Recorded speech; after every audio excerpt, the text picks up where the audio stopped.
my name is Maureen Higgins with Wings of Freedom, and I'm here interviewing Ed Belbruno, which I'm very excited about. Wings of Freedom is an alternative counseling and coaching practice that helps clients move into inner freedom and well-being by using protocols for healing that are developed by me along with healing audios. You can get information on Wings of Freedom at wingsofreedom1, which is numeral1.com, wingsofreedom1.com. Now Ed, I've known Ed for a number of years, and Ed is one of the more interesting people I've met.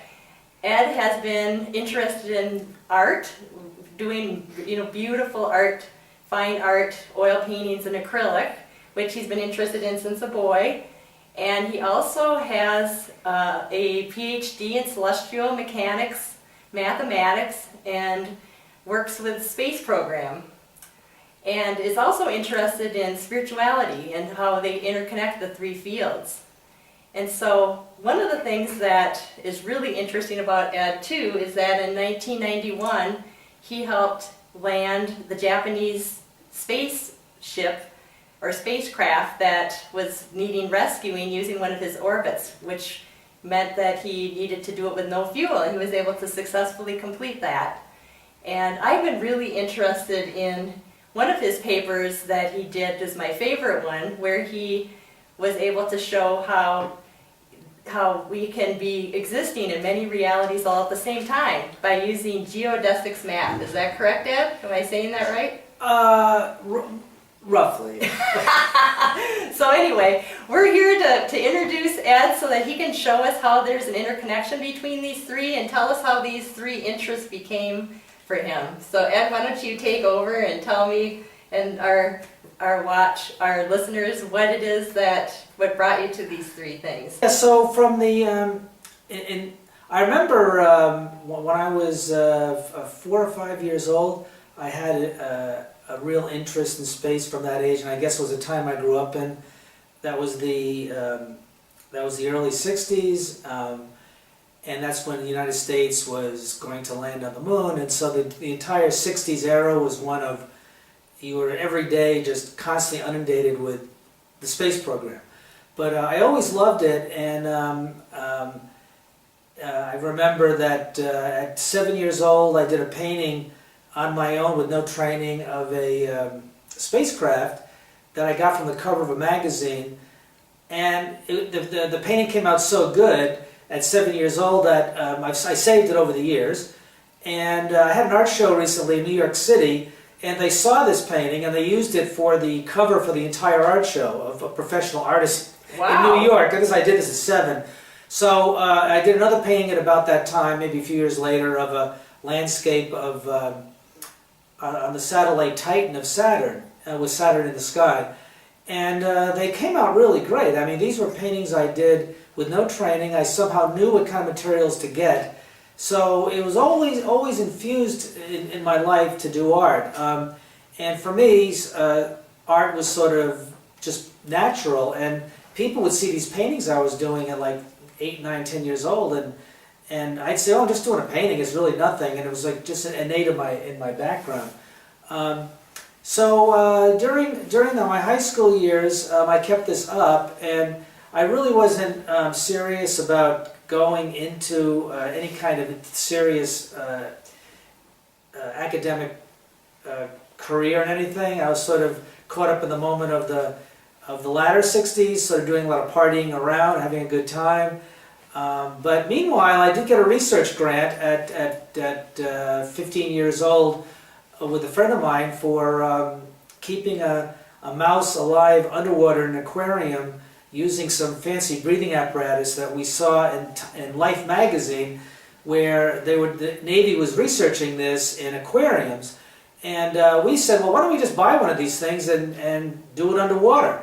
So we did, and no one had ever done this before, not even the military. So we got on, the Hartford Courant did this weekly updates on us as we camped out at the beach to keep this thing underwater. So at a very young age, I got a research grant, which we couldn't use it because we were just too young, but NSF did give us one. And but while I was doing that, I had another part of my life, which was more caught up in the moment, having a great time with the 60s rock scene. So when college started, I really didn't know what to do, and I landed in a junior college in the town I grew up in, which is New London. And the first semester there, I took on more than what I needed, and in terms of courses, I wanted to like make up for all the years I didn't do anything in high school. And the first semester, I just overdid it, and ended up in the hospital from just running myself down and getting involved in some drugs, and had to get them out of my system. So I took a semester off, and before I took the semester off, I was failing math. I wasn't really very good at it, and I needed to know math, so calculus when I was failing, with a D perhaps. My physics was probably a D, and the college I went to, the junior college, said, you're just never going to make this here. You know, you'd be probably better at a trade school. But I knew deep down that I was way destined for more than that. So I recuperated for an entire semester to get this particular drug out of my system, which I did. And then it was actually just, I don't know if I can say this on YouTube, but it was crystal meth, and it's not a kind of drug you ever want to take. It was the worst mistake I ever made to take it. But what happened was it revved me up to a high degree, and that's why I had to drop out of college. I couldn't handle the stress that put me on, and while I was recuperating, I felt like I went through a complete change of my psyche, a complete change. And when the spring semester came around in January of it would have been 1970, I went back to college and not expecting to do any better, but then suddenly I was the best math student they ever had at the college. I excelled in it. In fact, I was taking math exams that would be required to be an hour and a half, 2 hours to take, and I was finishing them in 20 minutes. And I had somehow developed this incredible ability to do math. And so, meanwhile, I didn't stop my art. I kept doing that. And when I got out of Mitchell College, this junior college I went to, after 2 years, I was automatically accepted at NYU and went to NYU. And I wanted to do space because, going back to the beginning of what I was mentioning, I've always loved space. And as a funny anecdote, I remember when I was asking my mom when I was like 6 or 7 years old, or 5, I forget the exact age, I was looking at a magazine, and I found the magazine in the attic of my house actually a few years ago when they were filming the movie. Oh. We went to my house to find something. It was actually lying there, and it was a magazine with an astronaut on the cover. And I remember asking my mom, what's an astronaut? You know, because I was really intrigued by that. And her response was, don't ask because you're never going to be one. So boy, little did she know. And actually, I forgot to mention too that there's a documentary on Ed called Painting the Way to the Moon that tells a lot of this story too, which is really a great show to see. Mm-hmm. And I know that I saw it by going to your website, edbelbruno.com, yeah. edbelbruno.com, and you can also buy the paintings there too that you painted. Both I have actually a couple of your originals and also the Duclays, which are just gorgeous. So that's a place to get any of those if you're interested. Yeah, and if you don't want to spend all the time on the movie, there is a TED Talk which takes like 5 minutes, so that's pretty quick. So when I was at NYU, I kept the art going, but then I figured, well, I'm still interested in space. And people saw my art when I was a junior in college at NYU, and they wanted to start dealing it. One of my friends' father was a dealer in Soho, and I got really frightened with that. And I said, no, I have to get my bachelor's in math. I don't want to go off in the art world. I had no training. I had training, but I was not ready for that. So I figured later on in life, I'll somehow get the art back again and somehow get them going in parallel. And that you have. Yes, exactly what happened. So I went to graduate school. I wanted to stay in math, and after I got my bachelor's degree, but I wanted to keep it focused towards space because I didn't know how to do that. And I figured, well, I know math. I'm really good at it, so maybe I can somehow funnel that into space. And I did. I went to NYU and got into the field called celestial mechanics, which has to do with the mathematics of space, and that was my way of getting into space. So after I got my doctorate degree, about 5 years after my bachelor's, I took on a professorship at Boston University, an assistant professorship, and after the first 2 years I just didn't like it. It wasn't me. the whole idea of becoming a daily professor and teaching math, it just wasn't what I wanted to do. And the math research I was doing was very good. It was from my PhD work, and I had a very well-known advisor in mathematics, so I was doing good work, but I just didn't seem excited about it. And right around that time, after 2 years there, I suddenly, out of nowhere, the art came back, and I started painting these incredible landscapes out of nothing. I would buy a blank canvas and go from the top down, and it would be a star field with mountains, and it looked like something from another dimension. And I said, where the hell did that come from? And then I said, I don't want to stay in academics anymore. So I started doing paintings, and I got a bit of reputation going with that. And when my tenure case came up, I told them I didn't want it. And during that time, I got offered a job to work for NASA out in California, and this was now getting spacecraft to different destinations in the solar system, the Jet Propulsion Lab, and I was able to apply all my math to that. Now, this is an engineering firm, and I was never trained in engineering. I was working for now a NASA engineering organization, which launches a spacecraft you see to Mars. All those beautiful Mars are from the same place, Jet Propulsion Lab, and they also send spacecraft all over the place, Saturn, whatever. And I was involved in designing trajectories to get spacecraft to the moon. I mean, to Jupiter.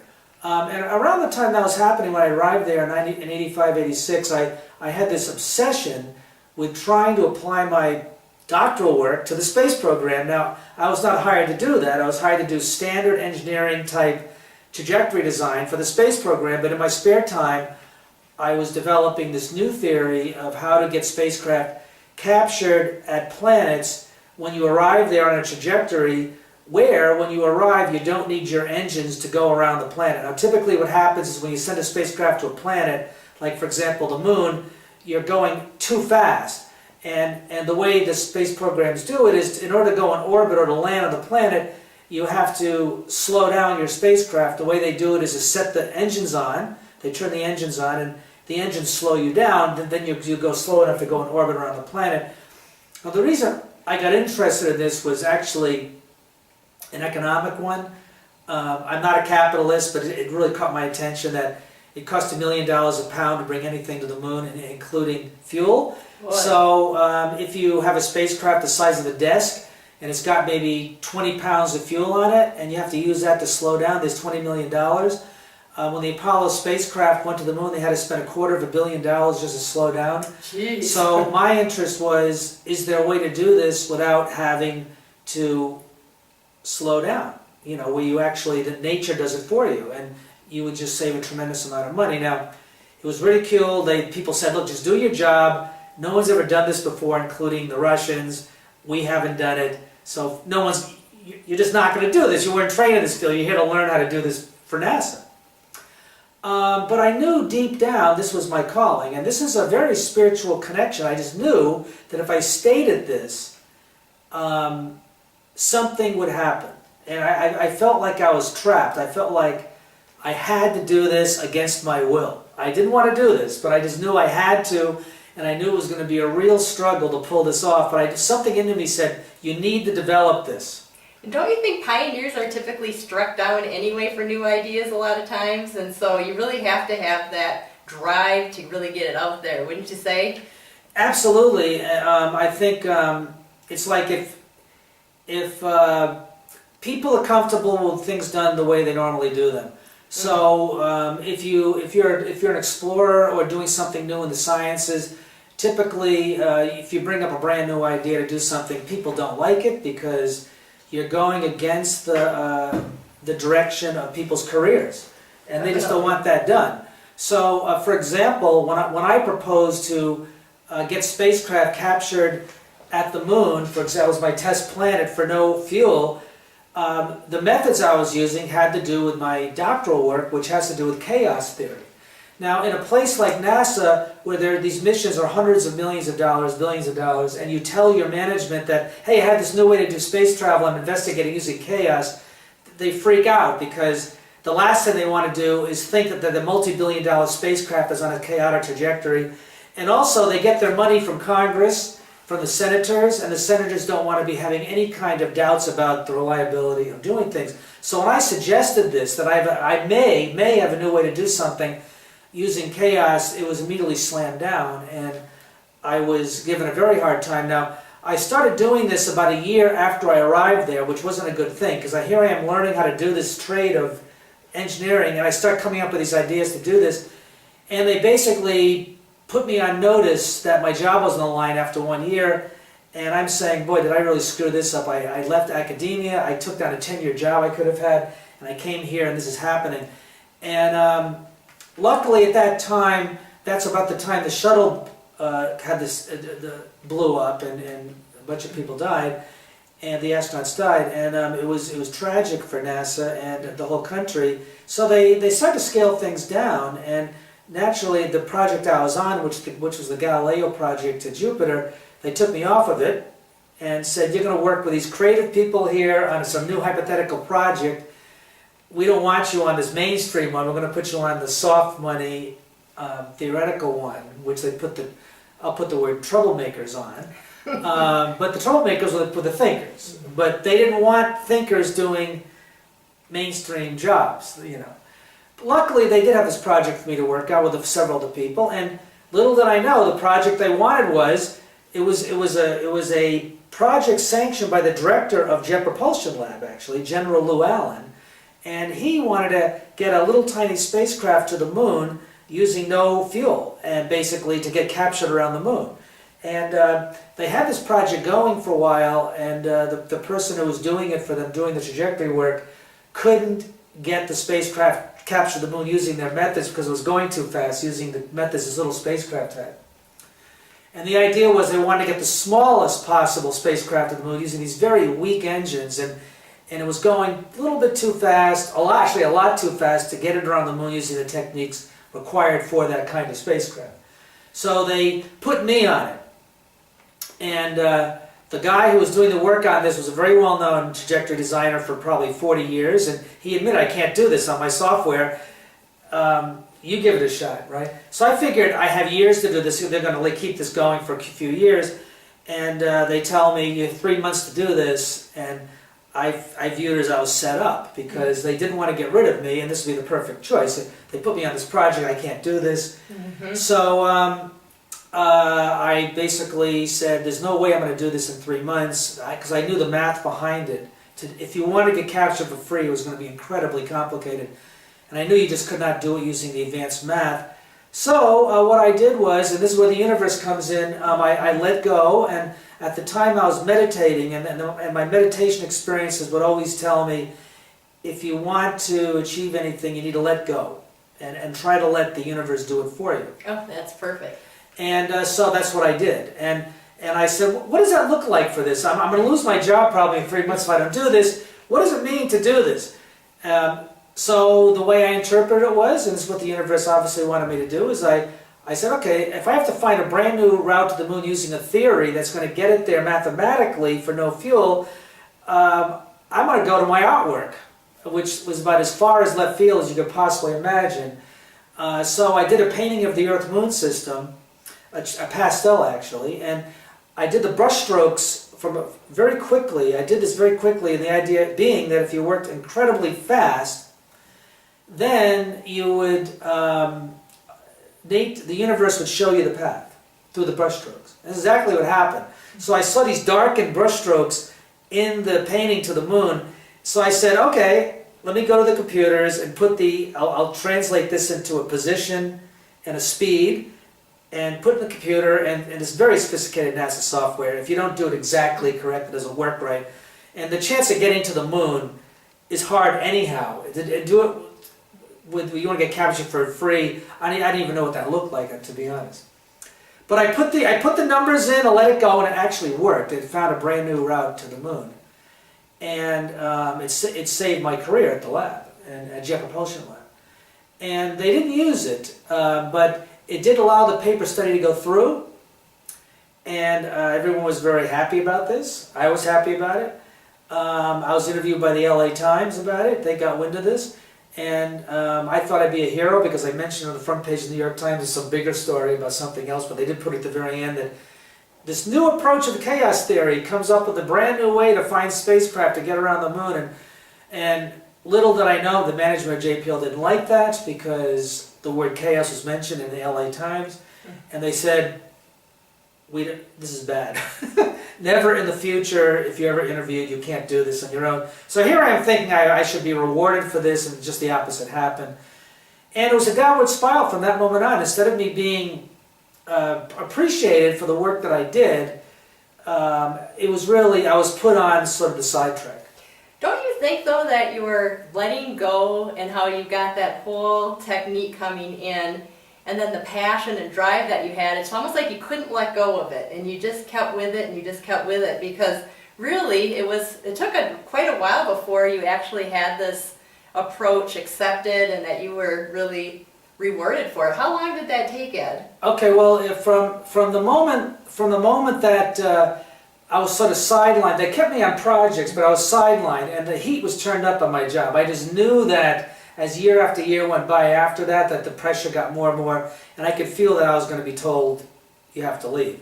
So about 3 years later, I was called into the associate director's office of the entire laboratory, and he told me not to work on any more of this kind of research I was doing, because he said the one that you found for the paper study, although it worked, it took 2 years to get to the moon. And we don't want to use the 2-year one, but we don't want you to find a shorter one, because if you do, it's going to be useful. Now, if it's useful, it means that we can build smaller spacecraft, and we have to employ less people. So he asked me, don't work on it. But you couldn't let go of it. No, I couldn't let go. So I told him I'm going to work on it, and I did. He told me that in late 1989. And at the time, my paintings were showing very ominous-looking forests and things, and my subconscious knew something was going to happen. I felt that, it's not a good thing I do this, because I let go of my academic connections, and I knew that if I kept working along these lines, it wasn't good, because this guy was going to get rid of me, and he did. January 90, I was let go. They didn't fire me, though. They kept me on. They didn't formally fire me. I was never formally fired, but they said, if you can find your own funding, we're not going to get it for you. You can stay here. Oh, sure. So it was really dicey. So this is 3 years later, and I had nothing to show for a quicker route to the moon now. But I knew that even though the heat was, when I was called in this guy's office and I told my job was on the line, it was one of the worst days of my life, because I had basically been there now for 4 years, and I cut my cords almost completely with the math community, and my art was going good, but not where I wanted it. And I felt like if they get rid of me, I got no funding. I had a condo with mortgage.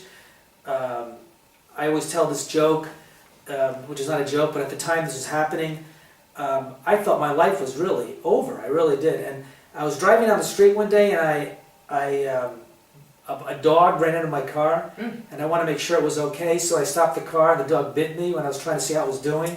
So everything was going wrong. I mean, I was driving down the street one day with a friend of mine, and my car just stopped and had to be towed away. I said, why did it even stop? I said, everything is going wrong now. I mean, so this was happening in February '91, and then I started getting out applications for jobs just to get my head straight. I started doing more artwork, and the artwork really got me through it.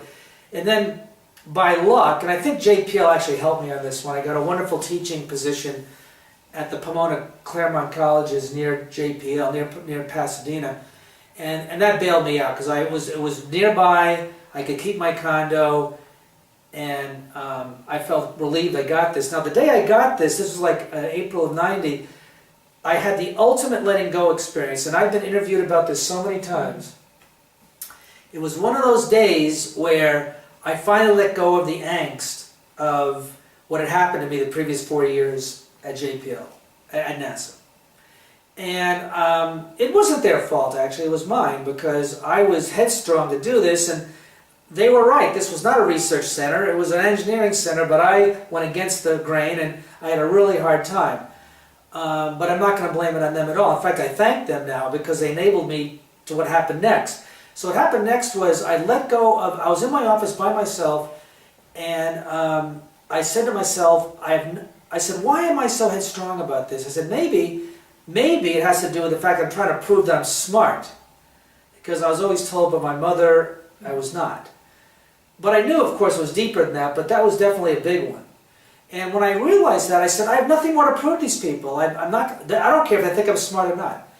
And when I made that statement to myself, it was such a deep letting go experience. I really felt like I was disconnected from my legs, like I was floating. It was that powerful. And the moment that happened, there was a knock on my door. There was an engineer there, and he said, I suppose you've heard about this Japanese mission. They wanted to send a spacecraft to the moon. It didn't work. I said, I've heard about it.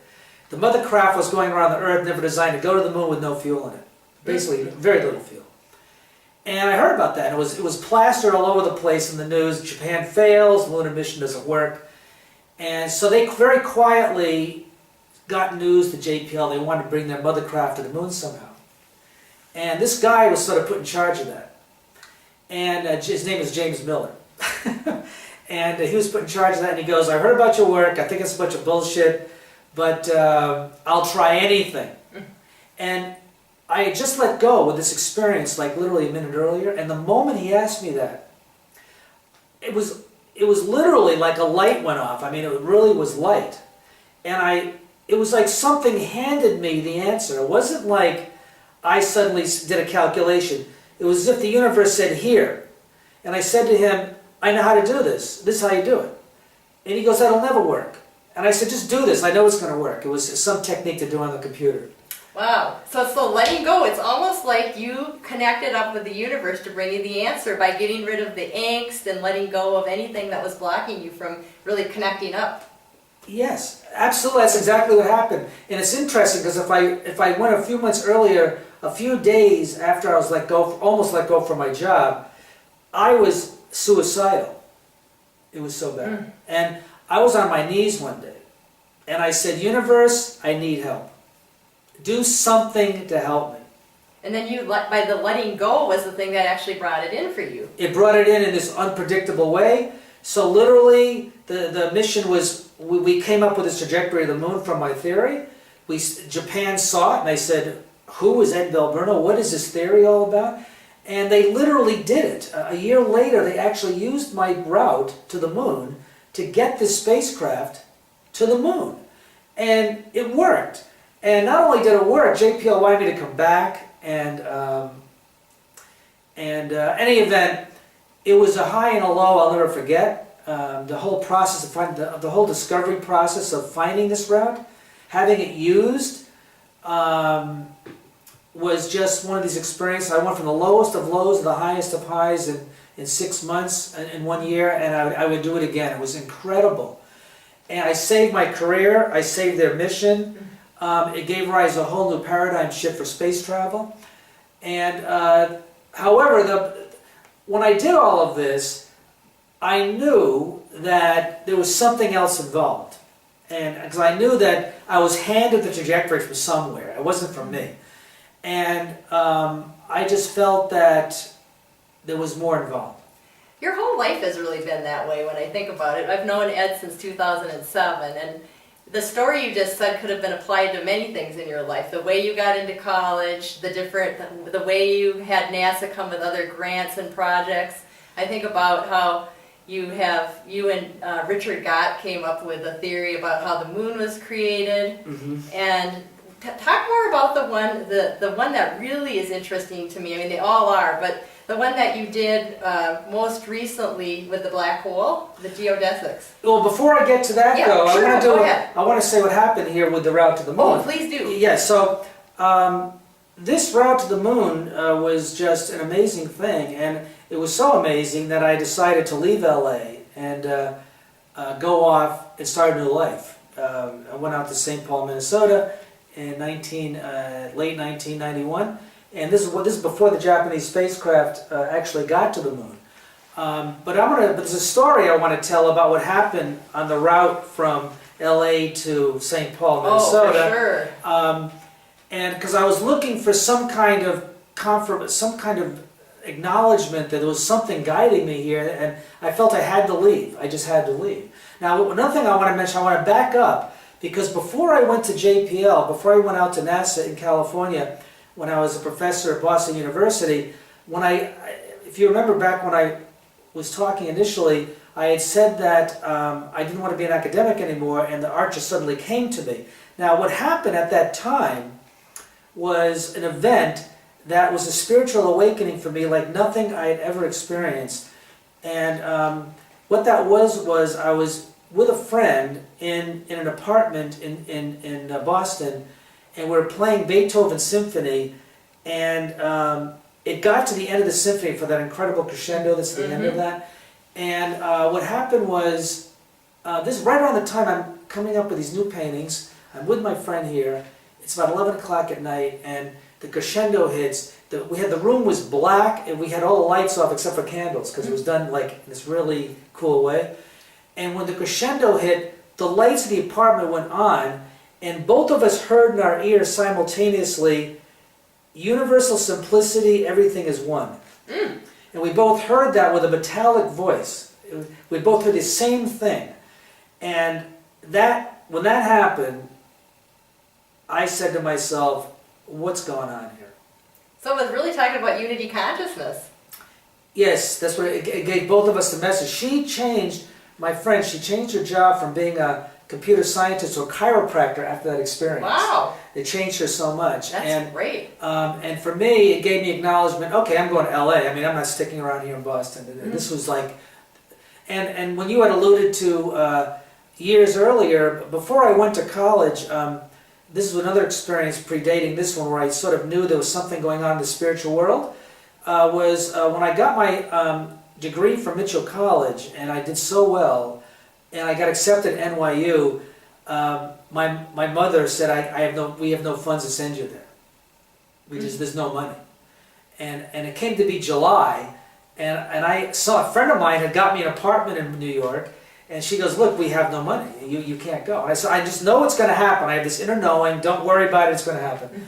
So I worked these little part-time jobs thinking I'm going to pay for NYU education. Anyhow, at the end of July, beginning of August, I get a phone call, and a philanthropist from the town called me over to their home. And they said, we heard about you from the president of Mitchell College, and I'm going to fund everything. That is just amazing. You knew deep down that there was something that was going to take care of it for you, and there it went. There it went. And so that was a wake-up call that there's things out there that I don't understand. And this thing that happened in Boston with the paintings I'm doing, and suddenly having that voice was amazing. So when I went to LA and went through the whole experience I just described, it was something I knew I had to do. And fast forwarding to now, being here in Germany, I feel it's the same thing. I have to be here for some reason. I don't know what it is, but I'm here. Well, Ed actually got a Humboldt Award for his research and for his teaching, so that's a big deal. Yeah, so I received that last year, and Germany gave me this award, and has enabled me to live here for a year, which I took off a few months ago, and here I am, which is a nice feeling to see my work over the years acknowledged, especially by a country like this. But again, this is one of those things. When I came, it was like, should I leave? So I rented out my condo, and here I am. I can't believe I did this, but it's a very similar feeling as I had when I left LA and went to St. Paul, Minnesota. Now I'm going to go back to that. When I was leaving LA at that time, I was leaving with a friend of mine, and it was a woman I was dating at the time, and she was in my Jeep. I had a Jeep, and I rented out my condo, same thing as I did now. And but I was leaving because I was under so much stress, and I was never fired from JPL. I just want to tell this to everybody. Because I rescued the Japanese spacecraft, they never had to fire me. I went to my job at Pomona College. Everything worked out really well, actually. And I'm very, very grateful for Jet Propulsion Lab and NASA for letting me do this. It's unheard of for two guys, myself and then my colleague, to rescue a Japanese lunar mission. That's unheard of that someone could do this. There's hundreds, thousands of people working on these missions, and to be put in that position like that was unbelievable. So I left with her, and we were driving away from LA, and I had rented my condo out, and I had all my paintings in my Jeep and pretty much no money. And I said, I'm just going to do this. and we drove through Las Vegas and went up to Wyoming, and we're at a rest stop in Casper, Wyoming, and I wanted to go north to go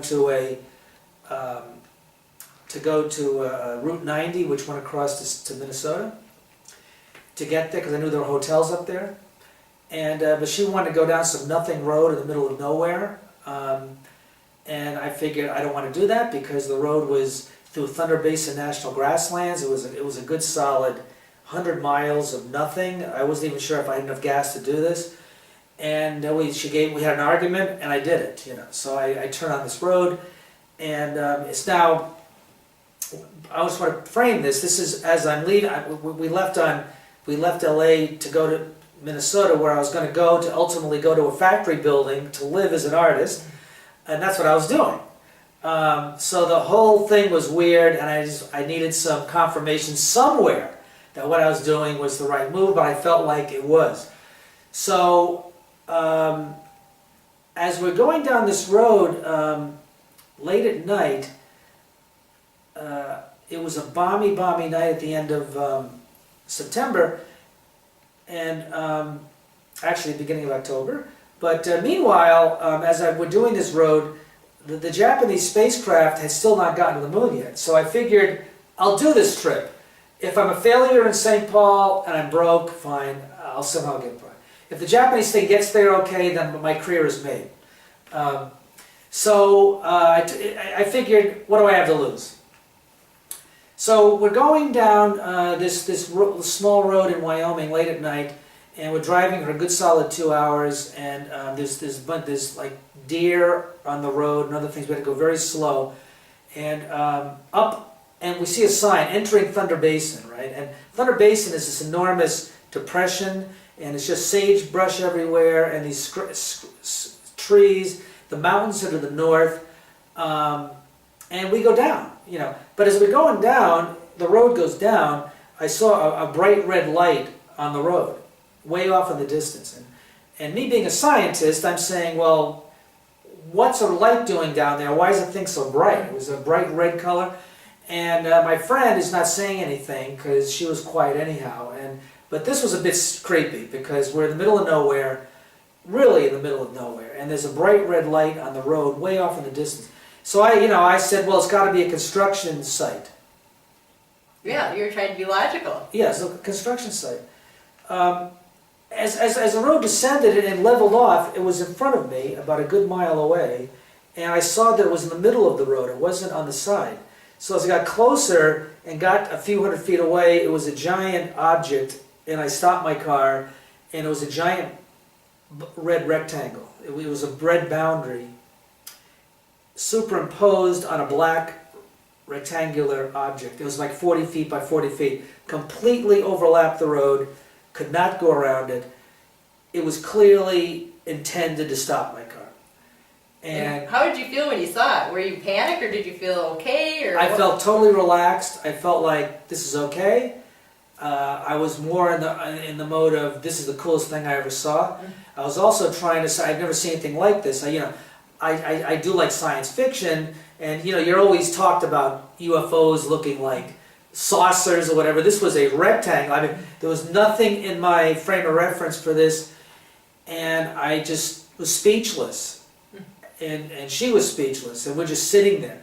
And then suddenly, after about 20 minutes of staring at this thing, it rose up off of the ground, and we were looking at the back of it. And when it turned sideways, it was a good 150 feet long, a long rectangular object glowing blue in the middle, and it sat there.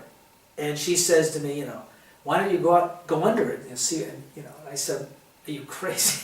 I'm not going under that thing. Did you see any beings or no? Well, this comes up. So, okay, not yet. So the thing hovers there, and then it slowly goes off of the road. It was like purposely doing this for a demonstration. It was definitely a demonstration, and I didn't feel like any threat from it at all. And I when it got far enough away, I got out, and I'm in the middle of the road. There's my Jeep with the lights off, of course, and there's this thing going off towards the mountains. You can see the back of it with the red rectangle on it. I said, this is the weirdest thing I've ever seen. This is like some kind of a Spielberg movie. Because Devil's Tower, by the way, it was north of there. So it's like, maybe there's something about that movie, you know? But anyhow, that's what I saw. And I get back in the car, and I grabbed the steering wheel. I couldn't move. I was like, what was that? You know? Kind of frozen. Frozen. So I just drove like an automaton. I said, we have to go and get out of here, right? So we're driving, and I was so fixated on what I was seeing that I'm shaken out of this because she's shaking me.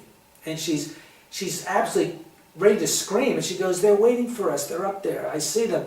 And suddenly I look, and there's a strobe light on the left-hand side of the road. This incredibly bright light. It was like going off rapidly. And it looked, then I was scared because that didn't have the same feeling as the other one.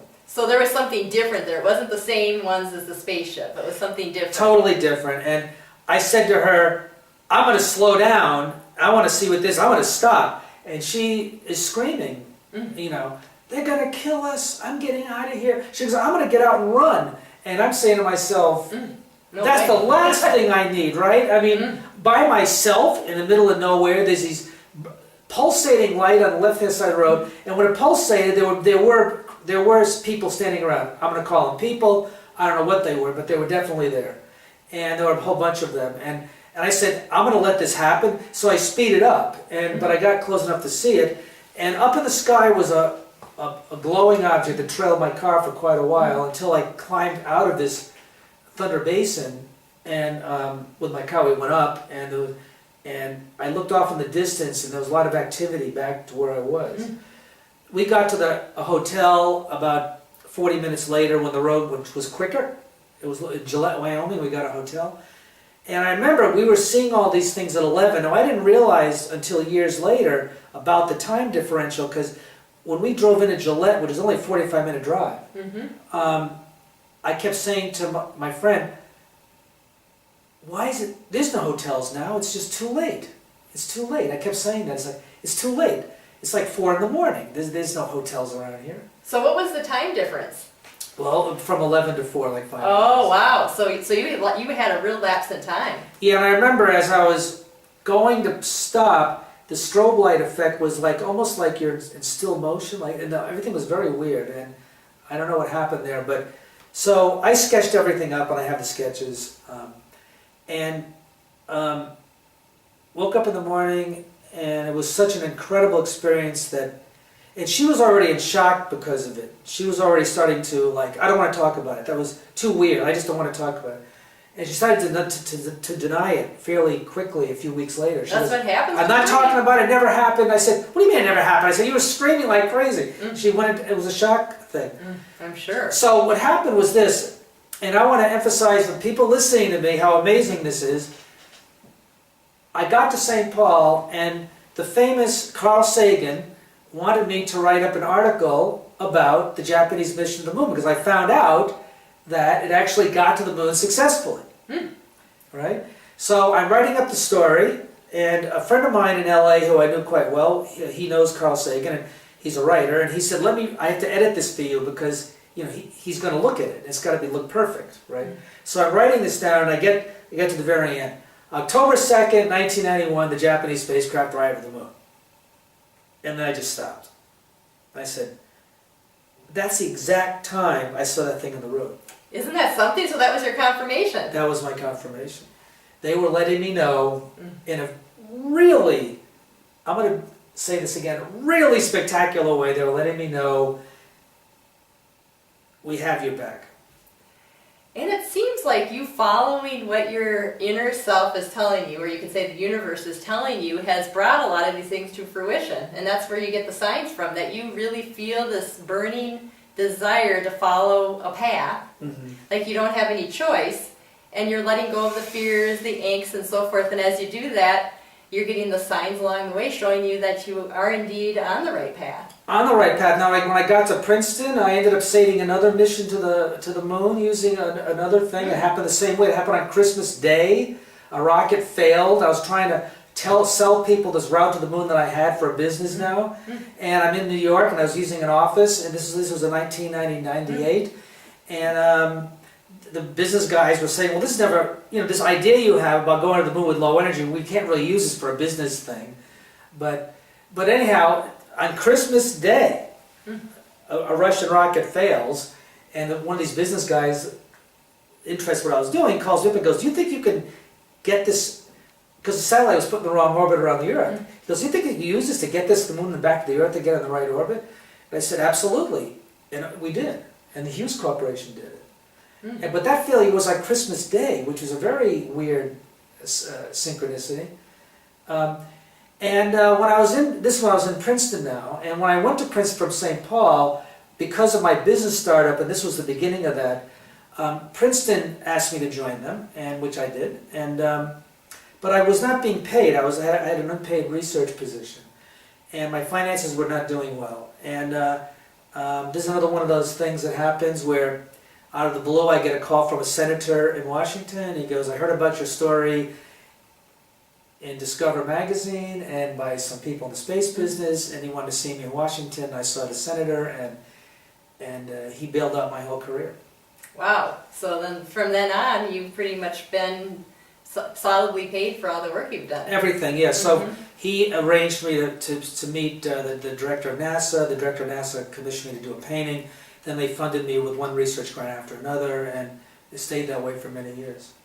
Right, and so you've had a few different ones where there were things that were trying to be proved out that never were able to be. Like, I know the one that was really an exciting project was the one where you helped discover that we're seeded from other planets, that planet Earth is actually seeded from other planets, likely at the time of the Big Bang. And that was something that wasn't able to be proved out for quite a while by anybody until you did that. When was it? That was like in... that was 2010, yes. So what happened was when after I got really active again in math, I didn't want to, because I wanted to stay away from math because of all the angst I went through with the route to the moon. But I got back into it in a very serious way, and I actually got back to the point where I was way beyond my initial academic job I had. I really got back into math academia in a good way again. And I wrote a book, 2 books for Princeton University Press. And at the time I was writing those books, I was doing all this new research, and one of the pieces of research was a new theory on the origin of the moon with my co-researcher colleague Richard Gott of Princeton. So that was a new theory in the origin of the moon, which got a lot of attention. And then we also, me and a few other people, wrote a paper on that was called little panspermia hypothesis, which is a hypothesis that life formed on the Earth due to rocks landing here when the Earth was forming 5 billion years ago, and the rocks seeded it. They had like some sort of plants on it that came with the rocks. Yeah, there were bugs inside the rocks, and they landed on the Earth. And the way this would have happened is 5 billion years ago, our sun was not by itself like it is now. There were stars all over the place, and the night sky would be ablazing with stars very close to the sun. And they also had planets, and the theory is asteroids would land on one of those planets, stuff would go flying up out of the planets, float around into space, and land on this planet. And we proved this could happen. It was an unknown if this was really viable theory. All astronomers that had worked on it showed that it wasn't likely, but using these low energy trajectory chaotic methods that goes back to the spacecraft rescue showed that in fact not only is it likely, it's almost certain that's what happened. And didn't you have a biologist show that the life would have lasted on the rocks so that it could be seeded? Because I know that was one of the things that was difficult to prove too. Like, would the life be able to sustain itself? Yeah, so there's a lot of components of this. So as the rock is floating around in space, it's got to do that for, say, 5 to 10 million years. And work was done to show, yes, if you have it's called biogenic material. If you have biogenic material inside of a rock and it's floating around in space, it will survive. It will survive. So when it lands on the ground here, the water and the atmosphere will bring it back to life. That's just amazing. Yeah, it really is amazing. But since then, that was 2010, I've also gotten involved in cosmology, and I've been studying the Big Bang and have some really work on that I'm really happy with.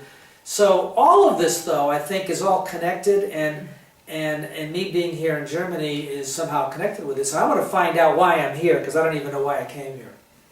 Well, yeah, I'm sure you'll figure it out. That's what you always discover is in hindsight. Like, you trust that you're to move forward with something, and then it gets revealed over time. So the main thing is trusting that knowing, don't you think? You've been good at that. Yeah, so I can't emphasize this one enough. Most people give a lot of lip service to let go and your life happens. But that is not going to cut it. You have to do it. And it's really, really hard. You have to, like, for example, when I tell my story, when I left LA and went to St. Paul, I had $5,000 in the bank, and that was all. That was it. So you just trusted that you needed to do it. You had a strong knowing. Yeah. And then plus you had to let go of your fears to be able to do it. So it's a combination of knowing you're supposed to do it, letting go of your fears so that you can connect up with the universe, and then you have to take the action steps. And that's where a lot of people get hung up. Yeah. They get afraid to take the action steps. Yeah, you have to take the action. So you have to have this. Now, for me, this belief has been so deep that I can't question it. And if I try to question it, I feel like it's the wrong thing to do, so I just go with it. But yeah, you have to take action. You have to trust the universe has your back. And if you trust and you take action, magic happens. Magic will happen, and there's no question about that. My life now is unimaginable. I mean, if I look back to January of '90, I was sitting in my boss's office, and he goes, we want you to leave. I thought my world came to an end. 10 years later, I'm standing in the director of NASA's office, and they're giving me awards. I mean, I can look at those two events. How could that ever happen? Yeah, that is amazing. One thing I wanted to touch on before we end is, I know that you did the black hole, I call it the black hole theory, the geodesics, which I think of as showing that perhaps we exist in many timelines simultaneous. Yeah, so I did do some research on the mathematical structure of a black hole and what that looks like, and you can apply that same mathematical methods to studying the Big Bang. And if you look at both of those, the mathematics, at least definitely with the black hole, it says that although this is not from my theory, it's from other ones, but it says that, my theory also says the same thing, that the black hole does in fact connect two different universes. And they are connected. And whether you can go from one to another is another story, whether or not the other one's even real is another story, but it does do that, and there are parallel universes. However, there's another theory today in the field of cosmology which has to do with what's called the multiverse theory. Now that's even more profound. The multiverse theory says that when the Big Bang happened, that when it happened, there was this enormous release of energy, which is incomprehensible. If you look at the numbers of what the Big Bang was about, it would be 1 with 700 zeros after it, of a volume increase from, say, 1 centimeter to 1 with 700 zeros after it in volume. So the universe basically came out of nothing and went to everything at once, which the math says this. And if you go back to that event, people have studied, well, what happens when this is about ready to give rise to all this energy? And one of the things that's there is you have to get down to quantum mechanics, because when you squeeze the entire universe into something the size of like a golf ball, right? The trillions of galaxies we have into a golf ball, that things are so tightly packed that quantum effects come into play, and those are effects that the subatomic universe has. And what it says is that the vibrations of the atoms can actually substantially affect the outcome of the Big Bang. And so a minute change that we can't even perceive at the origin of the universe can give rise to a different universe. So it's called the multiverse theory, whereby quantum effects give rise to infinitely many possible universes. And whether those are connected, who knows? But they could be. our universe could be a result of some random quantum fluctuation that happened 14 billion years ago. So it's very subtle effects occurring that gave rise to our current universe. So I wrote a paper on trying to look at those fluctuations, I call quantum fluctuations, and incorporate them into a precise mathematical theory, which I've been able to do with my colleague Bing Khan, and Bing Khan Zui is his name, and we published this paper recently, and try to understand these quantum effects and how they affect the evolution of the universe. But there you get infinitely many possible universes, but they're not necessarily simultaneous. On the other hand, quantum mechanics does say that it is possible to have simultaneous universes as well, and that's a whole other topic. But the bottom line is the physics as we understand today is so complicated that we don't even know what's going on anymore. 98% of the mass of the universe, we don't even know where it is. It's just the dark matter and the dark energy. All the things that we can see, all the stars, everything in your room, in the ocean, everywhere, the entire universe out to trillions of miles away is only 2% of what's there. And that's probably why the letting go is so effective, because you're tapping into something, maybe the 98%. That's absolutely correct. You're tapped into the 98%, and there's something in there that's doing this. You know, so the letting go experience could very well be tied into this. Absolutely. Oh, well, that's really food for thought, and it really gives rise to the notion that this is something that we should all be thinking about, whether it be something simple like creating a next new phase of relationship, of work, of family, whatever it is, by letting go of our fears and connecting into something greater than ourselves, perhaps that 98%, that we can create something optimal for ourselves and move into a better present future for ourselves. And you really show that very spectacularly. Yeah, well, you know, I've been very lucky with that. I do it. It happens once in a while, but it only takes a couple of these events to change your life. Only one will change your life. That's true. But if you get good at this, you could have this happen all the time. You can't even imagine what kind of existence you would have. I mean, it would just be off the scale. For sure. Well, thank you so much, Ed. I so appreciate you interviewing in Germany. Actually, Ed and I met in St. Paul, and here we are in Germany, doing an interview. So this has been great. So thank you so much. Yeah, thank you. Yeah, it's been a thrill.